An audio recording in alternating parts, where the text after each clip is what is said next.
नमस्कार दोस्तों, स्वागत है हमारे YouTube चैनल में।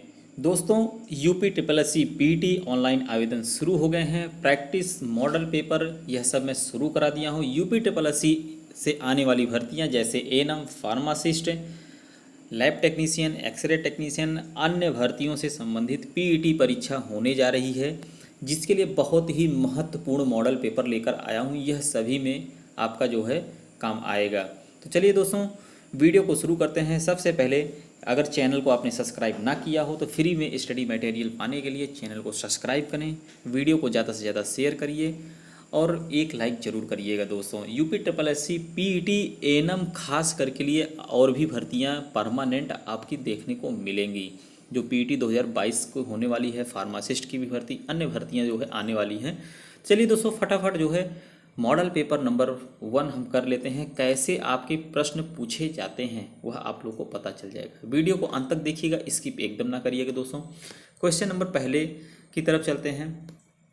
मध्ययुगीन भारत में सर्वप्रथम रुपया नामक सिक्का किस शासक ने निर्गत किया था? तो दोस्तों, बहुत ही महत्वपूर्ण है, किसने किया था? रुपया नामक सिक्का यह शेर शाह ने किया था। क्वेश्चन नंबर 2 पर चलते हैं। महमूद गजनवी का दरबारी इतिहासकार कौन था? तो कौन था दोस्तों? उत्बी। क्वेश्चन नंबर 3 पर चलते हैं दोस्तों। प्राचीन पत्तन पुहार किसके तट पर स्थित है? तो यह जो है किसके तट पर है? कावेरी के तट पर स्थित है। क्वेश्चन नंबर 4 पर चलते हैं। महावीर स्वामी को किस नदी के तट पर ज्ञानोदय प्राप्त हुआ था? ऐसे ही दोस्तों क्वेश्चन पूछे जाते हैं। तो कहाँ पर प्राप्त हुआ था दोस्तों? रिजुपालिका। क्वेश्चन नंबर 5 पर चलते हैं। राख का टीला निम्नलिखित किस नौपाषाणी के स्थल से संबंधित है? यह किससे संबंधित दोस्तों? संगन कल्लू से। दोस्तों, मैं आपको एक वीडियो के माध्यम से आप लोगों को पूरा सिलेबस बताया था, किस मतलब सब्जेक्ट से कहाँ से कैसे जो है सिलेबस में जो पूछा गया है पॉइंट, कहाँ से कितने नंबर आएंगे, वह सब मैं आप लोग को बता चुका हूँ। एक बार सिलेबस का भी वीडियो बनाया हूँ। आप चैनल पर जाइएगा, चैनल को सब्सक्राइब ना किया तो सब्सक्राइब करेंगे तो आपको सभी वीडियो मिलेंगे। फ्री हेल्थ फाउंडेशन पर यह जो है क्लास चल रही है, सभी लोग जो है जुड़ जाएं। क्वेश्चन नंबर 6 पर चलते हैं। किस अधिनियम के अंतर्गत प्रथम बार भारत में चुनाव के तत्व का प्रारंभ हुआ? तो कब हुआ था दोस्तों? यह हुआ था भारतीय परिषद अधिनियम 1892। क्वेश्चन नंबर 7 पर चलते हैं। गांधी जी के नमक सत्याग्रह का एकमात्र उद्देश्य क्या था? तो दोस्तों, कुछ कुछ बहुत सिंपल क्वेश्चन भी पूछ लिए जाते हैं। नमक कानून को निरस्त करना। क्वेश्चन नंबर 8 पर चलते हैं। इंडियन होम रूल सोसाइटी स्थापित हुई थी, तो कब हुई थी दोस्तों? 1905 ईस्वी में। क्वेश्चन नंबर 9 पर चलते हैं। किस कांग्रेस अधिवेशन ने 1905 ईस्वी में बंगाल में स्वदेशी तथा बहिष्कार आंदोलन चलाने का समर्थन किया था? तो किस जो दोस्तों कहाँ हुआ था यह बनारस में हुआ था। क्वेश्चन नंबर 10 पर चलते हैं। निम्नलिखित में से किसने लक्ष्मीबाई के पति की मृत्यु के उपरांत उसके दत्तक पुत्र को उत्तराधिकार से वंचित किया तथा बाद में राज्य को अपने कब्जे में लिया? तो दोस्तों, वह कौन सा था? कौन कौन था दोस्तों? वो लॉर्ड डलहौजी, इन्होंने ही किया था। क्वेश्चन नंबर 11 पर चलते हैं। एशिया की सबसे लंबी नदी, लंबी पूछ रहा है दोस्तों, कौन सी है? यांगटसी जो होती है, यही जो है सबसे लंबी नदी है। क्वेश्चन नंबर 12 पर चलते हैं। बृहत ज्वार आता है जब सूर्य तथा चंद्रमा एक सीधी रेखा में होते हैं, तभी बृहत ज्वार आता है। क्वेश्चन नंबर 13 पर चलते हैं। भारत में प्रवेश करने वाली पश्चिमी विक्षोभ उत्पन्न होते हैं, तो कब यह उत्पन्न होते हैं दोस्तों? भूमध्य सागर में। क्वेश्चन नंबर 14 पर चलते हैं। भारत अवस्थित है, लोकेटेड मतलब पूछ रहा भारत अवस्थित, मोस्ट इंपॉर्टेंट क्वेश्चन है दोस्तों। तो यह क्या है दोस्तों? अक्षांश 8 डिग्री 4 मिनट उत्तर से 37 डिग्री 6 मिनट उत्तर तथा देशांतर 68 डिग्री 7 मिनट पूर्व से 97 डिग्री 25 मिनट पूर्व के मध्य। तो इसको आप याद रखिएगा दोस्तों। UP triple S C ANM महिला स्वास्थ्य कार्यकर्ता में हमने क्लास चलाया था। बहुत से बच्चों के बहुत अच्छे अच्छे नंबर आए हैं, मेरे ही क्लास से पढ़े बच्चे हैं दोस्तों। आप भी जो है इस सेवा का लाभ ज़रूर लें। फ्री में स्टडी मटेरियल आपको दी जा रही है, कोई भी रुपया कोई भी पैसा आपसे नहीं लिया जा रहा है। क्वेश्चन नंबर 15 पर चलते हैं। जनगणना 2011 के अनुसार 14 वर्ष से कम आयु वालों की संख्या सकल आबादी का कितने प्रतिशत है? तो वह कितने हैं दोस्तों? 31%। साख पत्र दिया जाता है, तो साख पत्र कब दिया जाता है दोस्तों? एक आयतकर्ता द्वारा। क्वेश्चन नंबर 17 पर चलते हैं। उत्तर प्रदेश औद्योगिक विकास निगम स्थापित है, तो यह कहाँ पर है दोस्तों? औद्योगिक पूछ रहा है तो कानपुर में है। राष्ट्रीय नियोजन में रोलिंग प्लान की अवधारणा लागू की गई थी, तो यह कब की गई थी? जनता सरकार के द्वारा। क्वेश्चन नंबर 19 पर चलते हैं। निम्नलिखित में से किसको मुद्रा की पूर्ति का विस्तृत माप माना जाता है? तो किसको माना जाता है दोस्तों? M3 को। दोस्तों स्पीड बहुत ज़्यादा तो नहीं है, आप लोग ज़रूर बताइएगा। बहुत आराम से चल रहा हूँ। अभी आप लोग के पास समय है, 18 सितंबर को आपकी परीक्षा प्रस्तावित है पीईटी की। भारत का आर्थिक सर्वेक्षण संबंधित है। क्वेश्चन नंबर 20, तो किससे संबंधित है दोस्तों? वित्त मंत्रालय से। क्वेश्चन नंबर 21 पे चलते हैं। भारत में स्थानीय शासन से संबंधित निम्नलिखित घटनाओं पर विचार कीजिए और उन्हें कालक्रमानुसार व्यवस्थित कीजिए। मोस्ट इम्पॉर्टेंट है दोस्तों, तो कैसे होगा? पहला होगा अशोक मेहता समिति, दूसरा होगा GKV राव समिति, और तीसरा होगा LM सिंघवी समिति, चौथा होगा PK थुंगन समिति। तो ऑप्शन सी जो है यह हो जाएगा। क्वेश्चन नंबर 22 पे चलते हैं। भारतीय संविधान में संशोधन के लिए विधेयक लाया जा सकता है, तो कैसे लाया जा सकता है दोस्तों? या तो लोकसभा से में या राज्यसभा में। क्वेश्चन नंबर 23 में भारत की संसदीय व्यवस्था में शून्यकाल को कहा जाता है, तो शून्यकाल को क्या कहते हैं दोस्तों? इसमें शून्यकाल को कहाँ से लिया गया है? कहा जाता नहीं दोस्तों, भारत की संसदीय व्यवस्था में शून्यकाल कहाँ से लिया गया है? संयुक्त राज्य अमेरिका से तो नहीं लिया गया है, जापान से भी नहीं लिया गया है, दक्षिण अफ्रीका से भी नहीं लिया है, इसमें से उपयुक्त में से कोई नहीं है।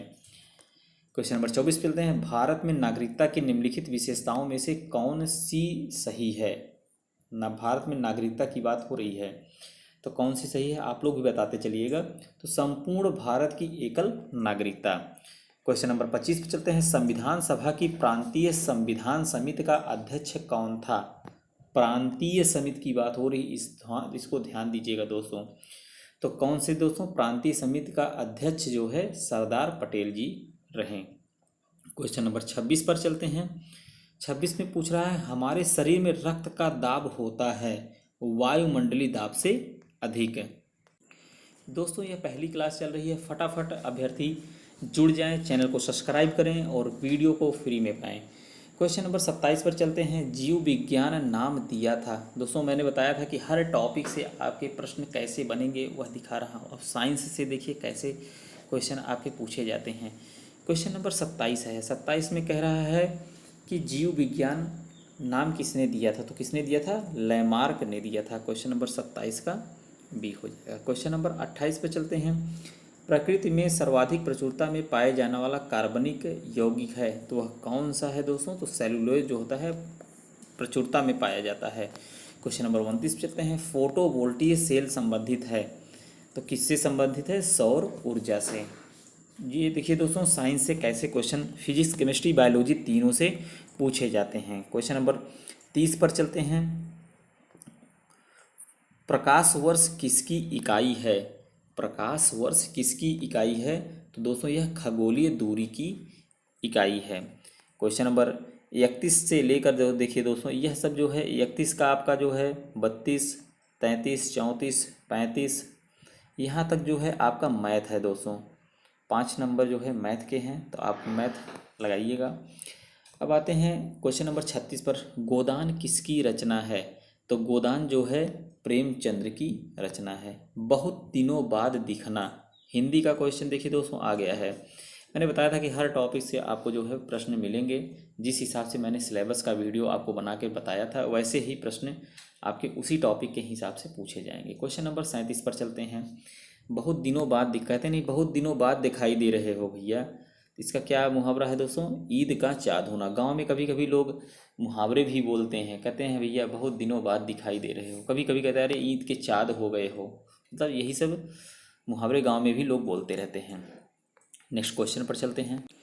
क्वेश्चन नंबर 38 पर चलते हैं दोस्तों। दिए गए विकल्पों में से सही वाक्य पहचानिए। तो दोस्तों क्या होगा? ईमानदारी मनुष्य का श्रेष्ठ गुण है, यही जो है सही वाक्य, ऐसे भी पूछा जाता है। अब अनिल अनल का सही अर्थ देने वाला शब्द युग्म पूछा जा रहा है, तो क्या है? अनिल का मतलब वायु होता है और अनल का मतलब अग्नि होता है। तो दोस्तों यही है। क्वेश्चन नंबर 40 पर चलते हैं। पक्षी दाना चुग रहा है, रेखांकित शब्द का पर्यायवाची शब्द नहीं है। मतलब यही रेखांकित और कौन सा है? पक्षी।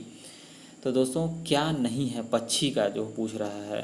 तो इसमें से पंकज जो होगा यह नहीं होगा। पक्षी का अंडज होता है, खग होता है, नभचर होता है। क्वेश्चन नंबर दोस्तों आपको यहाँ से दिया है direction, read the passage given below and answer the question for that follows. ये देखिए दोस्तों आपको पैसेज मिला है इंग्लिश का। यह इंग्लिश का पूरा पैसेज आपको पढ़ना पड़ेगा, पढ़ के तब इसका उत्तर देना पड़ेगा आपको। दोस्तों जो पैसेज मैंने दिखाया है उससे को पढ़ने के बाद यह आपको जो है इस तरह के 5 क्वेश्चन मिलेंगे। 5 क्वेश्चन आपको करने रहेंगे। अब इसके बाद देखिए दोस्तों क्वेश्चन नंबर 46, मतलब 41 से लेकर 45 तक जो है आपके इंग्लिश के क्वेश्चन रहेंगे। फिर 46 से लेकर आपके जो है 47 48 तक, इधर 49 50 तक जो है 5 क्वेश्चन आपके रीजनिंग के रहेंगे। मतलब 5 क्वेश्चन मैथ से रहेंगे, 5 क्वेश्चन इंग्लिश से रहेंगे, 5 क्वेश्चन आपके रीजनिंग से रहेंगे। तो रीजनिंग वगैरह दोस्तों आप लोग ये सब के लिए अलग से क्लास जो है कराया जाएगा, रीजनिंग मैथ का। अब आते हैं दोस्तों यहाँ से, मधुशाला किनकी कृति है? क्वेश्चन नंबर 51 पर। तो किनकी कृति है दोस्तों? यह हरिवंश राय बच्चन जी की है। अब हरिवंश राय बच्चन जी को आप लोग जानते ही होंगे कौन रहे। अमिताभ बच्चन जी हैं, उनके पिताजी रहे। क्वेश्चन नंबर 52 पर चलते हैं। उस्ताद जाकिर हुसैन का संबंध संगीत के किस वाद्य से है? मोस्ट इम्पॉर्टेंट, किससे है दोस्तों? तबला से। आप लोग सुनते रहे होंगे रेडियो पहले जब घर पे बजता था, सुबह सुबह जो है कहते नहीं थे उस्ताद जाकिर हुसैन का जो है अभी सुर सुनिएगा, या और भी बांसुरी का सुर, दुनिया भर की जो है चलते रहते थे संगीत के माध्यम से। अब तो रेडियो तो काफ़ी दूर हो गया है, अब लोगों के पास मोबाइल हो गए हैं। क्वेश्चन नंबर 53 पर आते हैं। भूक्षरण किसके द्वारा रोका जा सकता है? मोस्ट इम्पॉर्टेंट है भूक्षरण। ये देखिए दोस्तों भूगोल से क्वेश्चन है। भूक्षरण जो है किसके द्वारा रोका जा सकता है? वन रोपण, मतलब वृक्ष लगाकर रोका जा सकता है। आर्थिक सर्वेक्षण किसके द्वारा प्रकाशित होता है? तो किससे होता है दोस्तों? मोस्ट इम्पॉर्टेंट है, यह वित्त मंत्रालय से होता है। क्वेश्चन नंबर 55 पर चलते हैं। पणजी किस भारतीय राज्य की राजधानी है? Most important. तो पणजी किस भारतीय राज्य की राजधानी है? गोवा की है। माले की राजधानी क्या है? ऐसे ही क्वेश्चन बनेंगे दोस्तों। माले की राजधानी आपकी क्या है? तो यह जो है मालदीव है। माले मालदीव, पणजी गोवा। क्वेश्चन नंबर 57 पर चलते हैं। भारत में राष्ट्रपति अपना कार्यकाल पूरा होने के पहले अपना त्यागपत्र किसको सौंपता है? तो दोस्तों किसको सौंपता है? उपराष्ट्रपति को।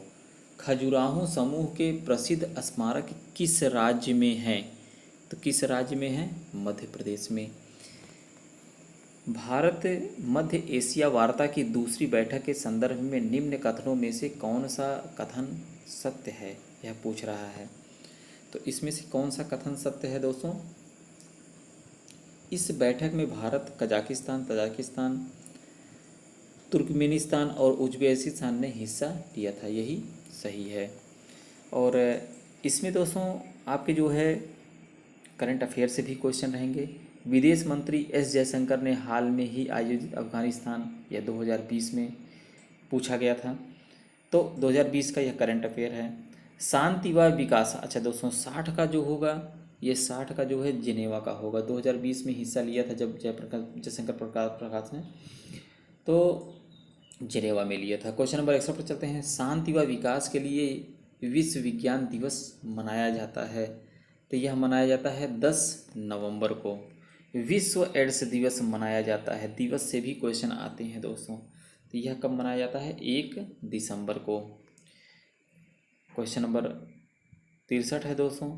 देश का ऐतिहासिक विश्व भारती विश्वविद्यालय का हाल ही में शताब्दी समारोह मनाया गया। इस विश्वविद्यालय के संदर्भ में निम्न में से कौन सा कथन सही है? तो दोस्तों यह जो है 63 का जो हो जाएगा आपका, प्रधानमंत्री इस विश्वविद्यालय के कुलाधिपति हैं, ये भी सही है। संसद के अधिनियम से इसे केंद्र विश्वविद्यालय और राष्ट्रीय महत्व का संस्थान घोषित किया गया था, यह भी सही है, ऑप्शन बी हो जाएगा। क्वेश्चन नंबर 64 चलते हैं। प्रत्येक वर्ष 16 दिसंबर को पूरे देश में विजय दिवस मनाया जाता है। यह दिवस किस उपलक्ष्य में जाता है? तो किस उपलक्ष्य में जाता है दोस्तों? 1971 में पाकिस्तान के खिलाफ युद्ध में मिली जीत को। दोस्तों क्वेश्चन नंबर 65, 66, 67, 68 उन तक का जो है यह आपका करंट अफेयर से है, तो करंट अफेयर आप जो है पढ़ते रहिएगा। क्वेश्चन नंबर 69 पर चलते हैं। भारतीय संविधान का कौन सा अनुच्छेद राष्ट्रीय अनुसूचित जाति आयोग से संबंधित है? तो कौन सा है दोस्तों? अनुच्छेद 338 जो है यह अनुसूचित जाति से संबंधित है। 38 सेरावीक वैश्विक ऊर्जा एवं पर्यावरण नेतृत्व पुरस्कार से सम्मानित किए गए हैं। तो किनको किया गया था दोस्तों? नरेंद्र मोदी जी को किया गया था। अब देखिए दोस्तों, इसमें आपके निम्नलिखित गद्यांशों को पढ़िए और लिखे गए प्रश्नों के सही उत्तर वाले विकल्प चुनिए। तो आपको दोस्तों ऐसे गद्यांश मिलेगा, इतना जो है इस गद्यांश को आपको पूरा पढ़ना रहेगा। पढ़ने के बाद फिर जो है आपको 71 से लेकर 72, 73, 74, 75 तक जो है दोस्तों आपको यह उत्तर देना रहेगा। फिर उसके बाद आपको निम्नलिखित गद्यांश को पढ़िए और पूछे गए प्रश्नों के सही उत्तर वाले विकल्प चुनिए। फिर उसके बाद जो है आपको फिर गद्यांश एक मिलेगा, मतलब 10 नंबर का दोस्तों गद्यांश है। चाहे तो आप बहुत अच्छे से पढ़ के यह 10 नंबर बहुत अच्छे से गेन कर सकते हैं। अब इस गद्यांश को आप पढ़ेंगे। इसको पढ़ने के बाद दोस्तों 76, 77, 78, 79, 80 यहाँ तक का जो प्रश्न है आप जो है बहुत आराम से कर सकते हैं। गद्यांश से भी 10 नंबर आएगा, इंग्लिश पैसेज जो है उससे 5 नंबर आएगा दोस्तों, और हिंदी से भी जो है आपको देखने को ही मिला है। अब इधर दोस्तों आपका जो है 80 मतलब 81 से लेकर 85 तक जो है ग्राफ दिया गया है। आप ग्राफ का क्वेश्चन बहुत अच्छे से करिएगा 81 से 85 तक का। यह भी क्वेश्चन बहुत आसान होता है दोस्तों। ग्राफ अगर आपको समझ में आ गया है तो सभी क्वेश्चन आप बहुत अच्छे से समझ में कर लेंगे। ग्राफ से लेके जो क्वेश्चन आते हैं बहुत ही अच्छे रहते हैं। 85 तक ऐसे हो गए। फिर 86 से लेकर जो है आपका 90 तक फिर एक ग्राफ पूछा जाएगा। इस ग्राफ को आप बहुत अच्छे से समझिए। समझने के बाद जो है आपको 4 से 5 नंबर, मतलब ग्राफ से केवल 10 नंबर आपके आएंगे। 2 ग्राफ पूछा जाएगा, एक ग्राफ से 5 नंबर, दूसरे ग्राफ से 5 नंबर। तो यह भी बहुत ही महत्वपूर्ण है। यही जो ग्राफ है, इस ग्राफ को देखने के बाद दोस्तों यह आपको जो है सब कुछ निकालना रहेगा। और बहुत अच्छे से दोस्तों मैं बता रहा हूँ कि 50 क्वेश्चन ऐसे हैं कि जो आप एकदम सिंपल तरीके से कर लेंगे। ग्राफ से क्वेश्चन आता है, फिर उसके बाद यहाँ से देखेंगे 91 से 95 तक। यह तालिका 3 वर्ष, देखिए दोस्तों यहाँ पे दिया है 91 से 95। इस तालिका से दोस्तों आपके 5 क्वेश्चन एकदम फ्री में मिलेंगे, जान लीजिए। अगर आप इसको तालिका को समझ लेते हैं तो इसमें ऐसे क्वेश्चन बनेंगे। निम्न में से किस कॉलेज के उत्तीर्ण छात्रों का औसत पिछले 3 वर्षों में सबसे कम रहा? तो आप इस ग्राफ को देखेंगे तो यह क्वेश्चन हल कर ले जाएंगे। देखिए दोस्तों ये सब ग्राफ का ही क्वेश्चन है। फिर उसके बाद वो तालिका का क्वेश्चन है। फिर तालिका से एक क्वेश्चन और बन रहा है दोस्तों। देखिए इस तालिका से आपको देखो 96 से 100 तक, जो 100 तक का क्वेश्चन है आपको, मतलब आपको जो है ये मान के चलिए कि ग्राफ से 10 क्वेश्चन मिलेंगे। फिर उसके बाद जो है 10 नंबर मिलेंगे। फिर उसके बाद जो है आपको तालिका से 10 नंबर मिलेंगे। फिर उसके बाद आपको पैराग्राफ से 10 नंबर मिलेंगे। ऐसे ही दोस्तों लगभग 50 क्वेश्चन ऐसे ही आपको अच्छे मिलेंगे। आप जो है ग्राफ, तालिका और पैसेज जो है उसको बहुत अच्छे से पढ़िएगा। इंग्लिश पैसेज, हिंदी पैसेज, और जो कुछ क्वेश्चन आपको मिलेंगे हिंदी से मिलेंगे, भूगोल से मिलेंगे, साइंस से मिलेंगे, इतिहास से मिलेंगे, उसको तो मैं आप लोग को बता दिया हूँ। लेकिन दोस्तों इसको क्या है, आपको प्रैक्टिस करना पड़ेगा। यह प्रैक्टिस करेंगे तभी आपके समझ में आएगा। दोस्तों आज की वीडियो में जो मैं आप लोग को बताया हूँ बहुत ही महत्वपूर्ण मॉडल पेपर है। आपको इस तरह के ही प्रश्न मिलेंगे। पिछली बार बहुत सिंपल प्रश्न पूछे गए थे दोनों पालियों में। पिछली बार दोस्तों 21 लाख अभ्यर्थी शामिल हुए थे, 26 लाख आवेदन हुआ था। अब की बार तो 35 लाख से भी ऊपर आवेदन हो रहे हैं। यह देखते हुए लग रहा है कि 2 दिन जो है परीक्षाएं करानी पड़ेंगी, 2-2 पालियों में। आप लोग जो है पीटी का फॉर्म ज़रूर भरें और मेरे द्वारा जो प्रैक्टिस सेट, मॉडल पेपर और स्टडी मटेरियल रहेंगे फ्री में आपको मिलेंगे। चैनल को सब्सक्राइब करिएगा। और पिछली बार भी मैंने पेट का क्लास चलाया था, बहुत से अच्छे लोगों के अच्छे अच्छे नंबर आए, परसेंटाइल भी आए। बहुत से अभ्यर्थी ऐसे रहे जो लेखपाल की परीक्षा देने जा रहे हैं। अभी जो एएनएम का मुख्य परीक्षा हुआ है इसमें भी बहुत से अभ्यर्थियों ने जो है मेरे ही द्वारा पढ़ाए